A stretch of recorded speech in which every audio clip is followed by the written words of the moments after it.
The Ally X comes with 1 terabyte of storage right out of the box, but we know that some gamers need even more space for their libraries. We're going to be upgrading this Ally X with a Samsung 990 Pro SSD, a drive designed for tech enthusiasts and hardcore gamers, with a 2 terabyte capacity to double our storage size. Let's get started.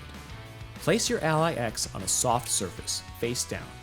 Use a size 0 Phillips head screwdriver to loosen all 6 screws holding the back panel of the device in place, 3 along the top and 3 on the bottom. Note that the middle screw on the bottom won't come out completely. It's captive, and it will help to pop the bottom cover of the case apart. Take the remaining 5 screws and place them in a bowl or a tray for safekeeping.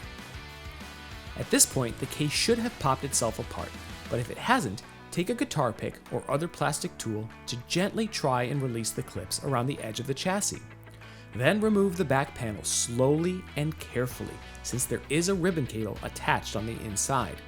Use your plastic tool to gently undo the clip and remove the ribbon cable.